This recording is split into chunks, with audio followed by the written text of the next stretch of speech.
বাদশা ছিলেন, সবার জানা আছে। ইন্তেকালের সময় নিজের ছেলের ডাক দিয়ে কইল, ও আমার সন্তান। সুলতান মাহমুদ গজনবী, আমি ইন্তেকালের পর বুজুর্গ হলার নিকটে তুমি সময় দিবা, ইমানদার আল্লাহ ওয়ালার নিকটে তুমি সময় দিও, তোমার লাভ হবে। এই কথা কইয়া বাদশা সবক তুমি ইন্তেকাল হয়ে গেল।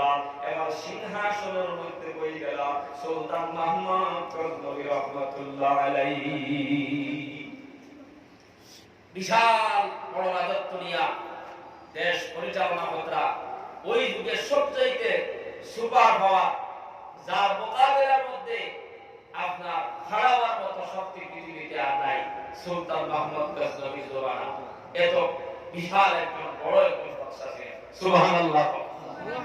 ও মুসলমান, দেশ পরিচালনার মধ্যে ব্যস্ত, হঠাৎ একদিন মনের মধ্যে আইলো আব্বা জানের নসিহত করলা, আলিম ওলামার দ্বারা সময় দিতাম, আল্লাহ ওয়ালার দ্বারা সময় দিতাম, ঈমান ওয়ালার দ্বারা সময় দিলে ঈমান বাড়ে যায়। আমি তো দুনিয়া নিয়ে মন ব্যস্ত হইছে, এখন পর্যন্ত কোন ঈমান ওয়ালা আল্লাহ ওয়ালা বুজুর্গর নিকটে সময় দিতে পারলাম না।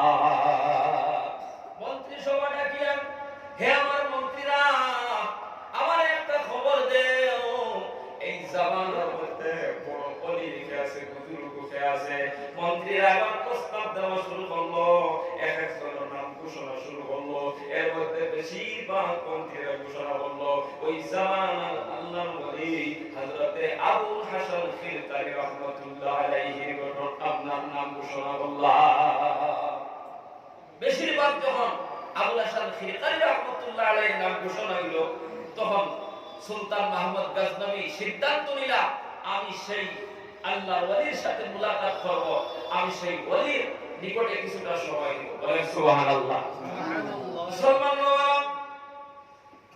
আল্লাহর ওলি আবুল হাসান খিলকারী রাহমাতুল্লাহ আলাইহি খানকার মধ্যে বয়া 6 তসবির সবক দিতরা, 12 তসবির সবক দিতরা, কাউরে মুরাকাবা সবক দিতরা, কাউরে পছন্দ সবক দিতরা, আবার কাউরে মুজাহিদার মুশাহাদার সবক দিতরা, আবার কিছু মানুষ করে শিখে আপনারা শিখাইতরা। আল্লাহর বান্দারা, এই অবস্থায় আবুল হাসান খিলকারী রাহমাতুল্লাহ আলাইহি ব্যস্ত। এদিকে সুলতান মাহমুদ গজনবী সেনাবাহিনী লইয়া, মন্ত্রিমণ্ডলী লইয়া আল্লাহর ওলি আবুল হাসান খিলকারী রাহমাতুল্লাহ আলাইহির সাথে মুলাকাত করার জন্য রওনা দিছেন। হাজার হাজার সেনাবাহিনী চতুর্দিকে বেষ্টন করিয়া আল্লাহর ওলি খানকার দিকে রওনা দিছেন।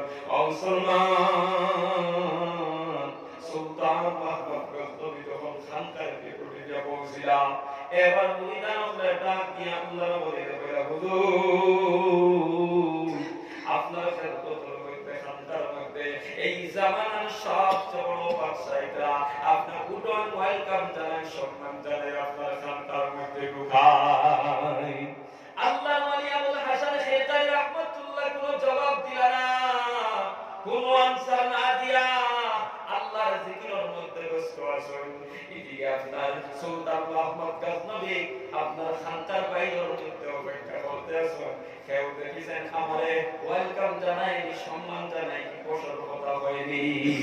দীর্ঘ সময় ইন্তজার করার পর দেখা গেল একজন মানুষ বাইরে আসে নাই, একজন যায় নাই বাদশার বসাইবার জন্য। তখন বাদশা নিরুপাইয়া নিজে খানকার ভিতরে ঢুকিয়া খানকার কোণার মধ্যে বই রইলা।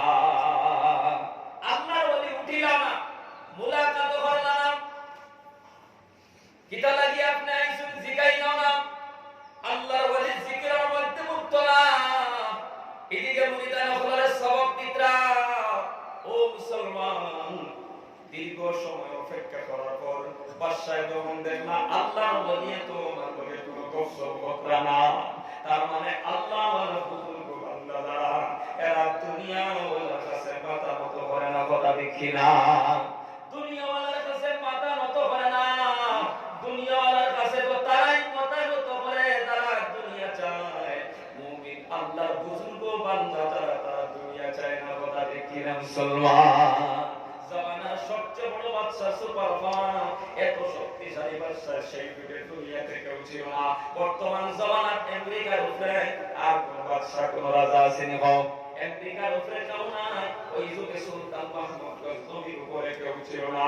ওই সুলতান মাহমুদ গজনবীর মতো বাদশা আবুল হাসান হেকানি খানকার মধ্যে কিন্তু তিনি উঠলেন না এবং নিকটে গেলেন না, ওয়েলকাম সম্মান জানাইলেন না।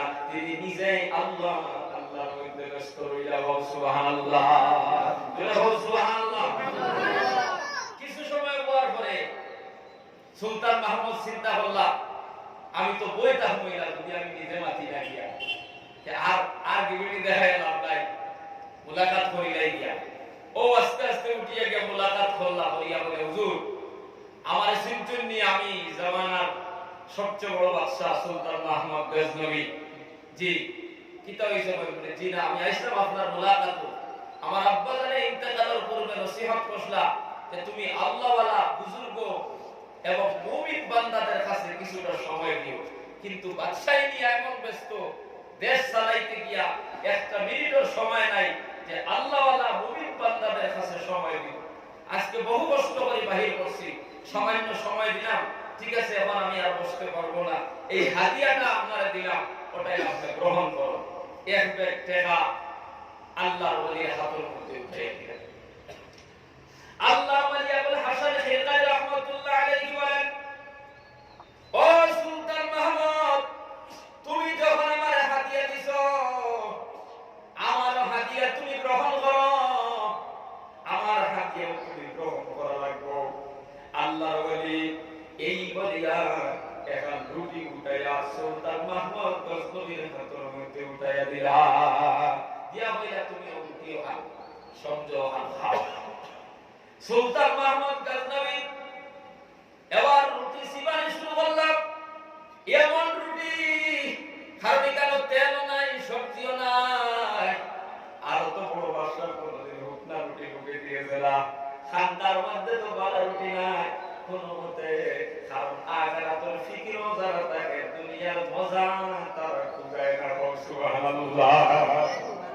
ও মুসলমান বাবারা আমার ভাইয়েরা, এই রুটিটা মুখের মধ্যে দিলাম, এবার রুটি সিবাইয়া রুটি তলে দিও দেয় না, আর তুই করিয়া ফলাইতে পারবা, বাদশা বিপদ হইতে পড়ছে, কারণ এমন শুকনা রুটি জীবনে কোনোদিন মুখের মধ্যে দেয় নাই। অনেক সময় চেষ্টা করার পর ডাক দিয়া কইল, আল্লাহর ওলি বহু চেষ্টা করলাম, আপনার রুটি আমার গলার নিচে দিয়ে গেল না। আল্লাহর ওলি ডাক দিয়া বলেন, বাদশা সুলতান মাহমুদ যদি তো আমার রুটি তোমার গলার নিচে দিলাই না, তাহলে তোমার দেখাও আমার গলার নিচে দিয়া যাবে না। আল্লাহু আকবার, জোরে বলেন। মুসলমান বাবা আমার ভাইরা, উদ্দেশ্য হলো দুনিয়া না সমঝা, দুনিয়া আমি চাই না, দুনিয়া আমার লাগে না, দুনিয়া তুমি নিয়ে যাও। আল্লাহর ওলি লগে লগে টাকার ব্যাগ করে দিয়া কইলা, ও বেটা তোমার রুটি যখন তোমার গলার নিচে দিযায় না, তোমার টাকার বান্ডিলও আমার গলার নিচে দিয়া যাবে না। তুমি তোমার টাকার ব্যাগ সমঝো, আর ঠিক আছে তুমি চলে যাও। আল্লাহর বান্দা চিন্তায় পড়ে গেল, আহারে সকাল থেকে বিকাল পর্যন্ত কত মানুষ আমার দরজার মুঠি থাকে, কত আলিম দেখলাম, কত বুজুর্গ দেখলাম, কত টুপিওয়ালা পাঞ্জাবিওয়ালা, কত দিনদার, কত মুমিন দেখলাম, কিন্তু এমন মুমিন বান্দা জীবনে আমি দেখি নাই। সুবহানাল্লাহ। রুটি এখন ওর বাহানা করি, আমি রুটি খাইতাম পারলাম না, ওর বাহানা করি টাকা বস্তা ঘুরে দিলেই আসলে কি দুনিয়াদার নাই। এবার আল্লাহর বান্দার দিলের মধ্যে একটা মহব্বত পয়দা হলো, অহংকারে কিছু দূর হইল। আল্লাহর বান্দা সুলতান মাহমুদ গজনবী ডাক দিয়া বলেন, হুজুর দ্বিতীয়বার আসলাম পারবো কিনা জানি না, আমি চাই আপনার হাতের মধ্যে ধরিয়া তোরা তওবা করিতাম। সুবহানাল্লাহ।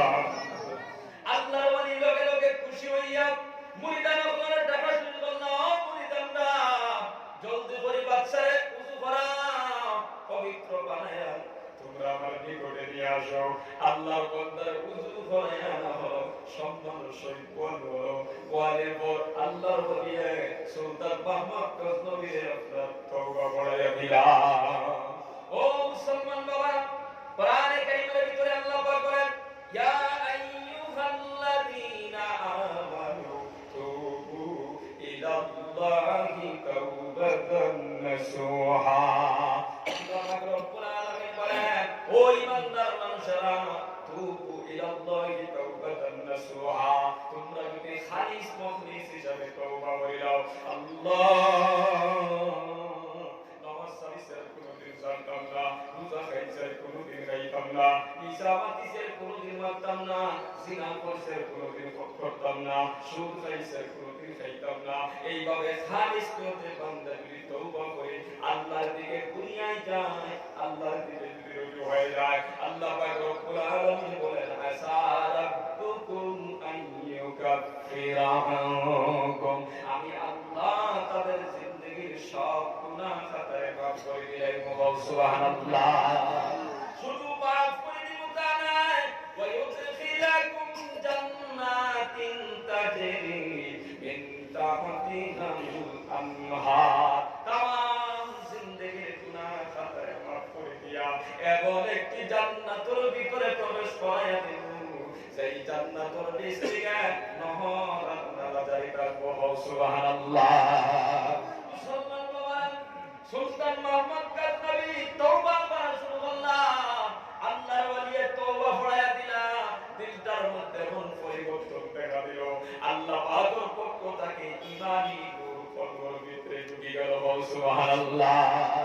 সঙ্গে সঙ্গে সুলতান মুহাম্মদ গাজনবী আল্লাহর ওয়ালিয়ে ডাক দিয়া বইলা, বারবার তো তুমি আমার কাছে আইতে না, একটা দরখাস্ত দিয়ার তুমি আমার কাছে পয়েত হয়ে যাও। ও মুসলমান বাবা, বাদশাহ নবী ঘোষণা করলা, হুজুর ঠিক আছে, আপনি আমারে পয়েত করিলেন, মুরিদ বানাইলা, আল্লাহর ওয়ালি পয়েত করিলাম, পয়েত করার মতো কইরা, ও সুলতান আমি তোমার কাছে দরখাস্ত করিয়া মাত্র 3 দিন আমার খানকার মধ্যে কি তুমি সময় দিতে পারবা? আল্লাহর বান্দা, এই সুলতান মুহাম্মদ গাজনবীর একটা সেকেন্ড বড় সময় নাই, এত বিশাল বড় রাজত্ব নিয়ে সিংহাসন লইয়া বসা, আল্লাহ পাকের পক্ষ থেকে ঈমানি নূর যখন ঢুকলো, সুলতান মুহাম্মদ গাজনবী বলেন, হুজুর আমি রাজি আছি। সুবহানাল্লাহ। খানকার চতুর্দিকে হাজার হাজার সেনাবাহিনী মোতায়েন হয়ে রাখা, আর খানকার ভিতরে ফারাসিরা পাঞ্জাবি আলাবেটার দারুমিয়া আল্লাহর জিকিরের মধ্যে মুক্ত হয়ে গেল। সুবহানাল্লাহ। সুলতান মুহাম্মদ গাজনবী 6 তাসবিহ সবক শুরু করলাম, 12 তাসবিহ সবক শুরু করলাম, ইসমে জাতের সবক শুরু করলাম, কলবি জিকির শুরু করলাম, ফাসান পাস শুরু করলাম, মুরাকাবা শুরু করলাম। 3 দিন পর্যন্ত থাকার পর আল্লাহর ওলি সুলতান মুহাম্মদ গাজনবী কইলা, ও সুলতান আর থাকার কোনো দরকার নাই, তুমি চলে যাও, তোমার সিংহাসনের মধ্যে বসিয়া তুমি দেশ আর পরিচালনা করো, কোনো অসুবিধা হবে না।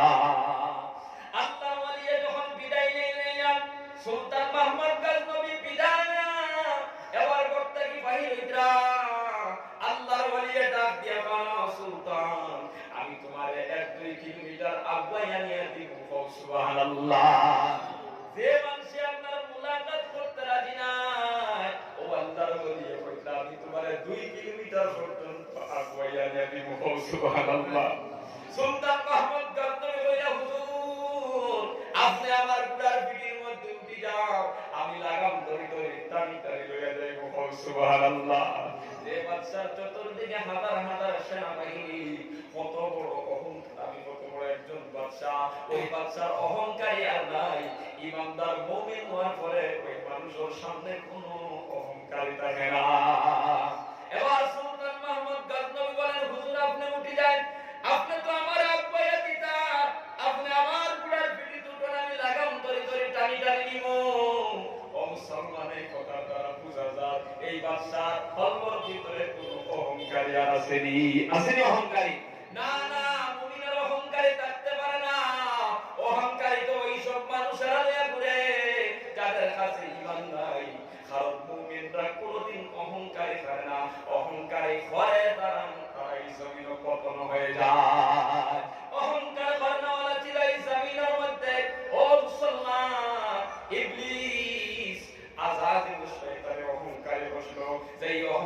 পরে তার পতন ঘটলো।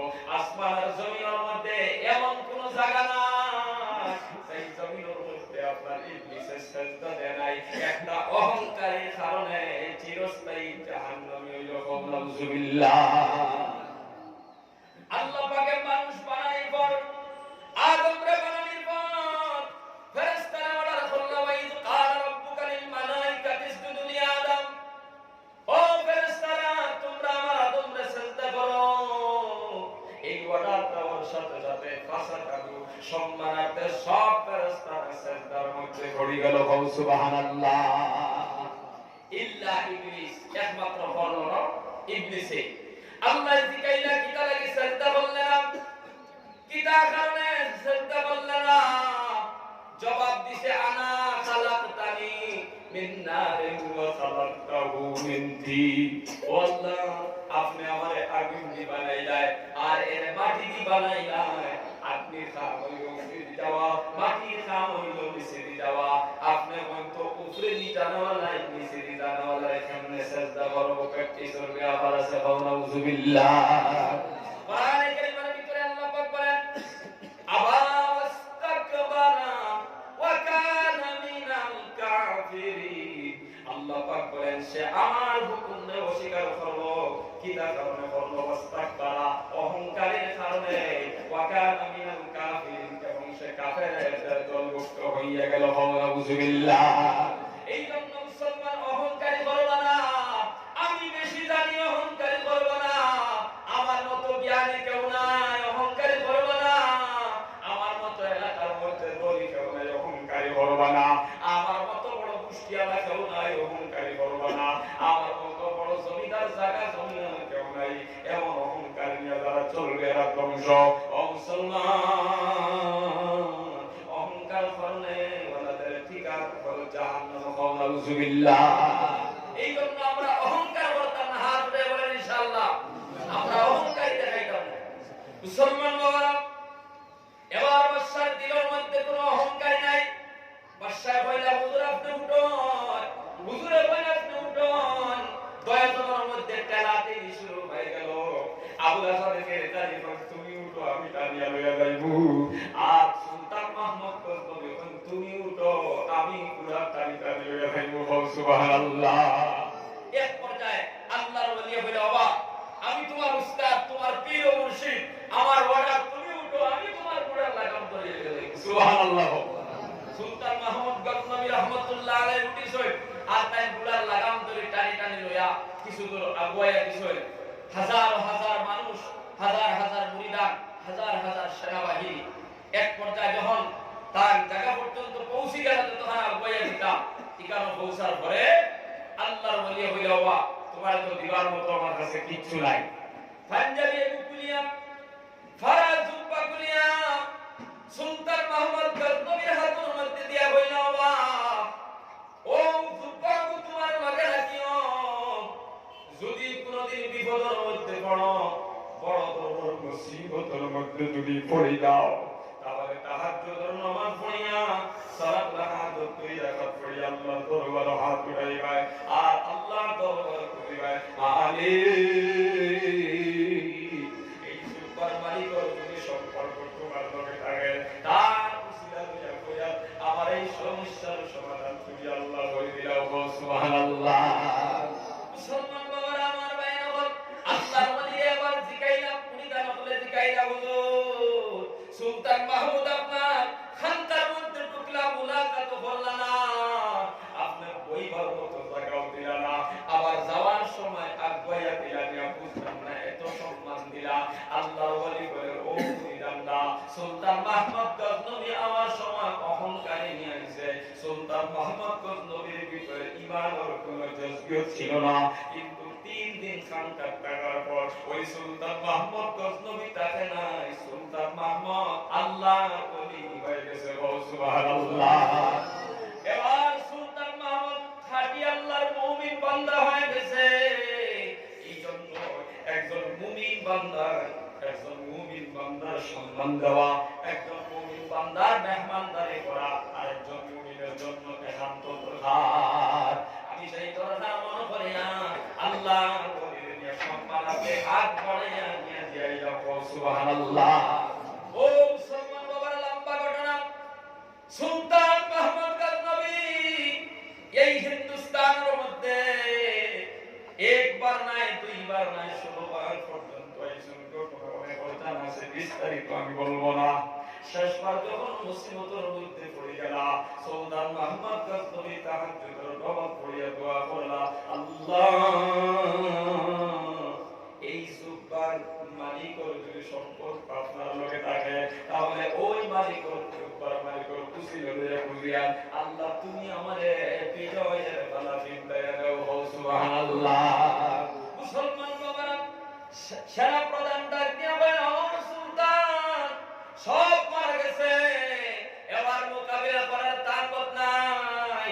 আল্লাহর ওলি ফজর নামাজ পড়িয়া ডাক দিয়া আপনার সেনা প্রধান ডাক দিয়া চিন্তা করার দরকার নাই। লক্ষ লক্ষ যখন হাজার হাজার সেনাবাহিনী ছিল, আমার অন্তরটা বড় দুর্বল ছিল। এখন কিন্তু সেনা নাই, এখন কিন্তু সবাই কমে গেছে। এখন আমার ভিতরে এখন শক্তি, আমি বুক পাইয়ার হাজার নাই, লক্ষ লক্ষ সেনা আমার পিছনে আছে। সুবহানাল্লাহ। মুসলমান বাবারা, আমার ভাইরা, সুলতান মাহমুদ গজনবী বিজয় লাভ করলেন, জোরে বলে সুবহানাল্লাহ। আল্লাহর ওলির মুলাকাত হওয়ার পর আবুল হাসান খিলকাই রাহমাতুল্লাহ আলাইহি বলেন, ও সুলতান, কি লাভ বিজয় লাভ করে আইলেন আল্লাহর ওলি? এইভাবে আল্লাহর কাছে দোয়া করছি। সুলতান মাহমুদ গজনবী ডাক দিয়া আবুল হাসান খিলকাই রাহমাতুল্লাহ আলাইহি বলেন, ও সুলতান, তুমি তো বড় ধরনের একটা ভুল বলছো। যেই সময় তুমি আল্লাহর কাছে খুঁজিস না, আল্লাহ তুমি এই জমিনে আমারে বিজয় লাভ করে দাও, ওই সময় তুমি যদি খুঁজিতে আল্লাহ গোটা দুনিয়ার বাদশা আমারে বানায়া দাও। কিছুদিনের কারণে আল্লাহ গোটা দুনিয়ার বাদশা বানায়া দিলাই দাও। সুবহানাল্লাহ। মুসলমান বাবারা, আমার ভাইরা, আমিও কথাটা দেখাইতাম চাই।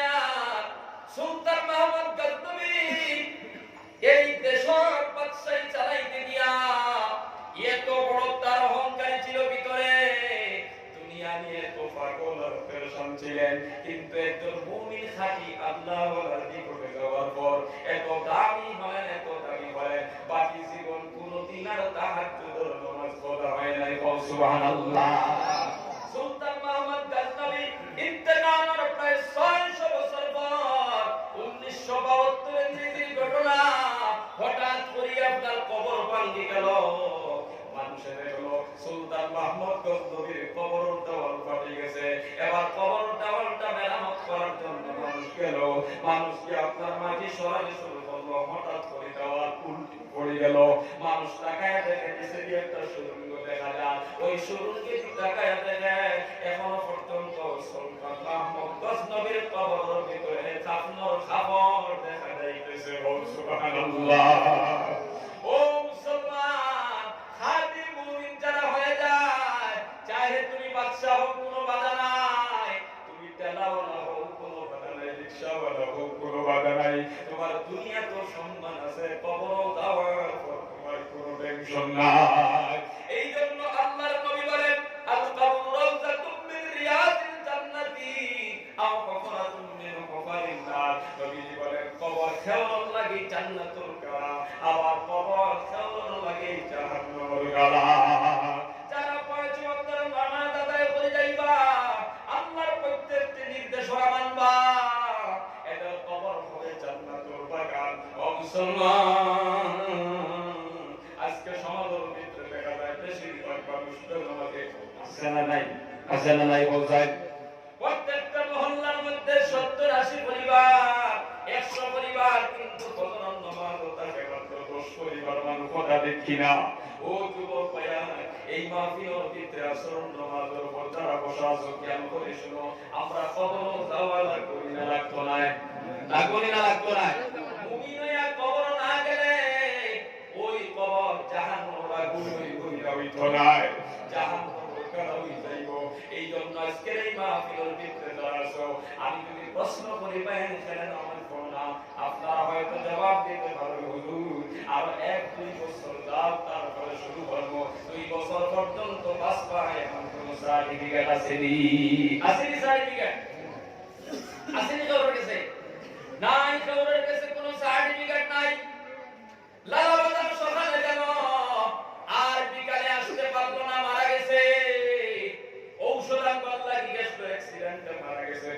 আছে না নাই? বাজার করতে গেছে ওই বান্দা রিটার্ন করে আসতে পারে নাই। ও মুসলমান, কোন সময় কোন মুহূর্তে মৃত্যু আসবে আমরা জানি না।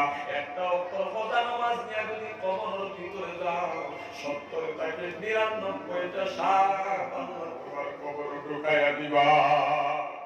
একটা সাপ যদি দুনিয়ার মধ্যে আয়া একবার যদি শ্বাস ফেলায়, কিয়ামত পর্যন্ত দুনিয়ার গাছ বৃক্ষ তরুণতার কিচ্ছু হবে না। এমন বিষাক্ত সাপ আল্লাহ কবরের ভিতরে বেঈমানদের জন্য রাখি দিয়েছ।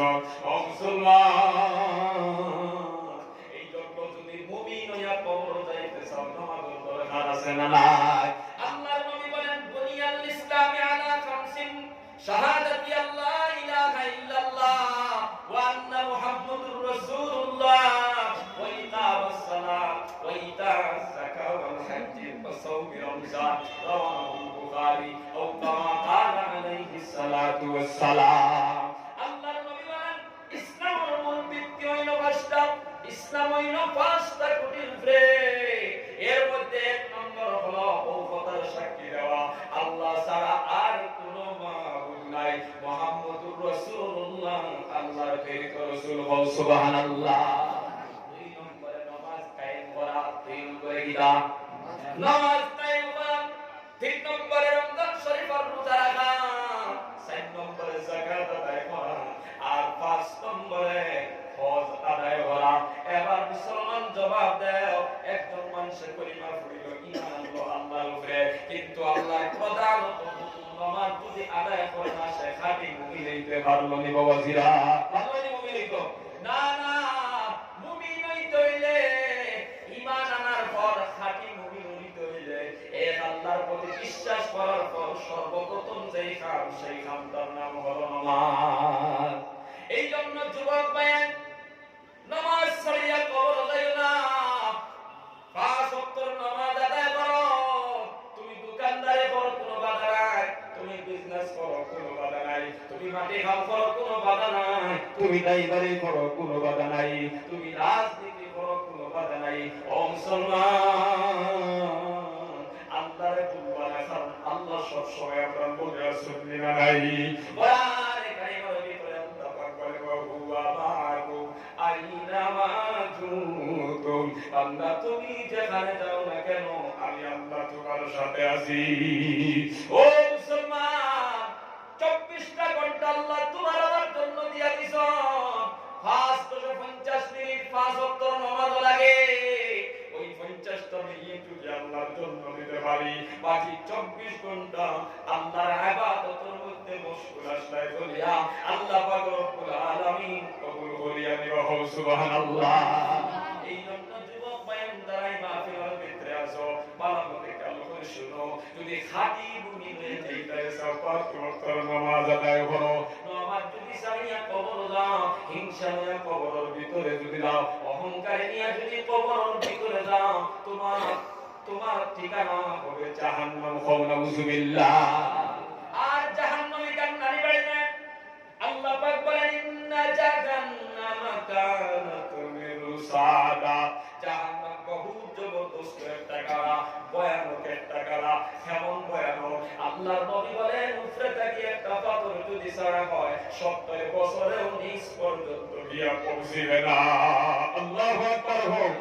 ও মুসলমান, এই জাহান্নামের মধ্যে খারা যাইব। আল্লাহ তাআলা তাগিনা মাআবা, সর্বশ মানুষ যারা, তাদের ঠিকানা হলো এই জাহান্নাম। যারা নামাজ পড়িতো না, তাদের ঠিকানা এই জাহান্নাম। যারা রমজান শরীফের রোজা খাইব, যারা মিথ্যা কথা কইব, যারা অন্যর হক নষ্ট করব, জমিন দাবিয়া খাইব, যারা মানুষের ক্ষতি করব, ও মুসলমান কোরআন বিরোধী কাম করব, তাদের ঠিকানা হলো এই জাহান্নাম। আবার এই জাহান্নাম কিন্তু একদিন 2 দিনের নয়। আল্লাহ ফরমায়, তাআলা কিসিনা ফিহা আহকাবা। এই জাহান্নামের ভিতরে তোমরা চিরকাল থাকবে। নাউযুবিল্লাহ। জাহান্নামের ভিতরে খাইবার মতো কিচ্ছু পাইতে নাই, পান করার মতো কিচ্ছু পাইতে নাই। আল্লাহ ফরমায়, তাআলা ইয়াযুকুনা ফিহা বারদাউ ওয়ালা শারাবা। জাহান্নামের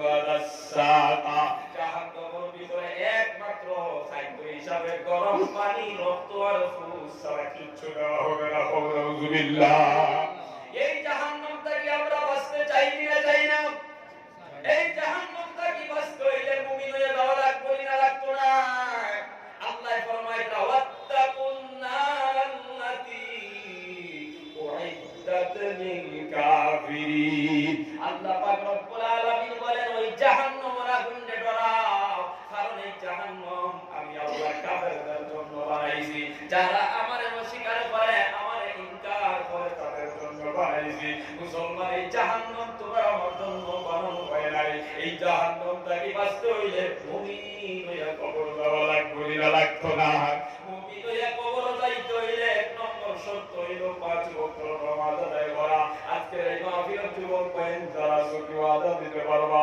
আল্লাহ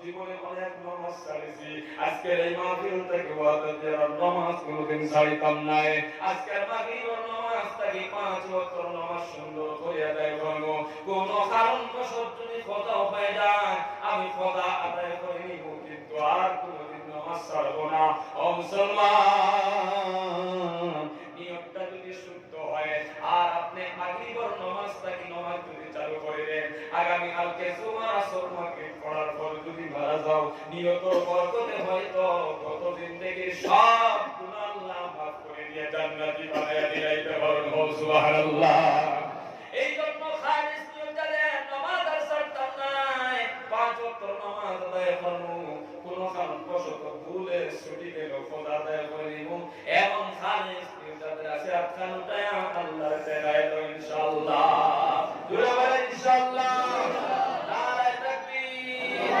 ওয়াল্লাহ তুমি দেখো যত ইনটা উঠাইছেন আল্লাহ এই আখান তো খবর মদিনা পৌঁছায় দেবে হইব আমিন আল্লাহ আমরা সবার নেক হায়াত বাড়ায় দেবো আমিন আল্লাহ আমরা সবাই নামাজি মুমিন বানায় দেবো আমিন জিকিরুল্লাহ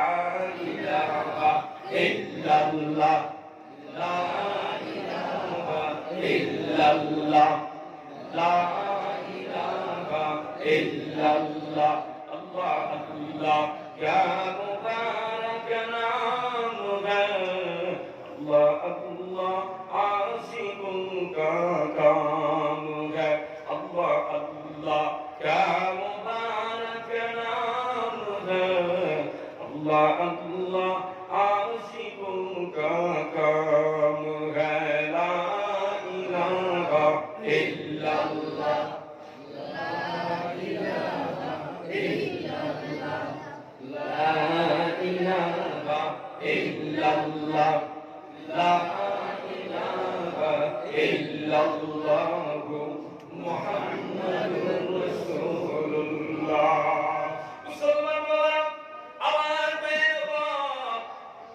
এই দুনিয়ার জমিন অস্থায়ী আমি প্রথমে আপনার সামনে আপনাদের আল্লাহ ফরমাইতা কুল বাদা দুনিয়া কালিল ও নবী আপনি জানায়া দাও এই দুনিয়ার জিন্দেগি একবার ক্ষণস্থায়ী জিন্দেগি তার মানে এই দুনিয়ার আর বেশি দিন থাকা যাইতো না আজকে চতুর্দিকে তাকায়া দেখো তোমার বাবা কবরের মধ্যে তোমার ভাই কবরের মধ্যে তোমার চাচা কবরের ভিতরে তোমার দাদা কবরের ভিতরে ওরা যদি মুমিন হইয়া কবর না যায় কত মুসিবতের মধ্যে আছে আমরা জানি না কবর এমন একটা জায়গা আমেরিকার খবর লওয়া যায় লন্ডনের খবর লওয়া যায় পাকিস্তানের খবর লওয়া যায় পৃথিবীর যে কোনো দেশের খবর লওয়া যায় 1 মিনিটের ভিতরে কিন্তু ডেইলি কত সন্তান মা বাবার কবর উদ্ধারে দিলাম একবারও খবর লইতে পারে না ও মা তোমার কোনো সুবিধা হয়নি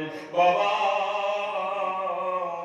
তোমার কোনো কষ্ট হয়নি ও মুসলমান এমন কোনো খবর লওয়ার কোনো সুযোগ আসেনি না নাই জামিনের কোনো খবর লওয়ার সুযোগ নাই ভালো আমল নয়া যদি দাও কোনো টেনশন নাই আল্লাহর নবী বলেন 5 ওয়াক্ত নামাজ যদি আদায় করে যাও ওই নামাজগুলো তোমার ডান দিকে থাকবো তুমি যদি রমজান শরীফের রোজা রাখিয়া দাও তাহলে রমজান শরীফের রোজা তোমার বাম দিকে থাকবো সুবহানাল্লাহ তুমি কোরআনে কারিমার তিলাওয়াত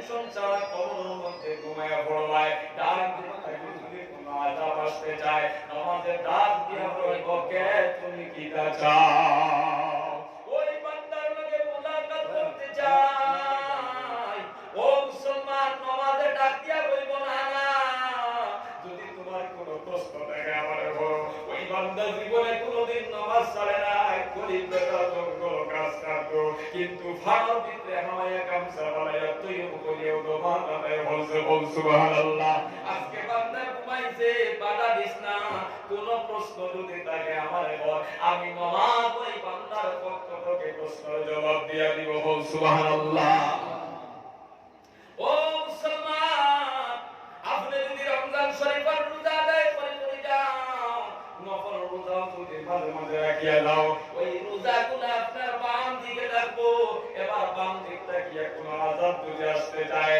রমজানের রোজা ঘোষণা করবো কে তুমি ওই বান্দার ঘরের মধ্যে কোনো অভাব ছিল না টাকা পয়সার অভাব ছিল না এত শক্তিশালী ছিল দুনিয়ার কোনো মানুষের মোকাবিলা করার মতো সাহস নাই তবে এই বান্দা চাইলে খাইতে পারতো কিন্তু আল্লাহর খুশি করার জন্য রোজা খায় নাই আজকে বান্দা ঘুমাইছে বাধা দিস না যদি কোনো প্রশ্ন থাকে আমার এখন আমি রোজায় ওই বান্দার পক্ষ থেকে জবাব দিয়া দিব সুবহানাল্লাহ ও মুসলমান সকালে বিকালে যদি কোরআনে কারিমের তিলাওয়াত করিয়া যাও ওই তিলাওয়াতগুলো তোমার মাথার দিকে থাকবো এবার কোরআনে কারিম প্রশ্ন করব কি চাও তুমি ওই বান্দার সাথে দেখা করতে চাই কোরআনে কারিম বলবো না না ওই বান্দার সাথে মুলাকাত করতে আমি দিব না আপনার বান্দায় ফজরের বাদে তিলাওয়াত করতো রাতে ঘুমাইবার সময় তিলাওয়াত করতো সুবহানাল্লাহ মাঝে মাঝে সূরা ইখলাস তিলাওয়াত করতো সূরা আইয়ুহাল কাফিরুন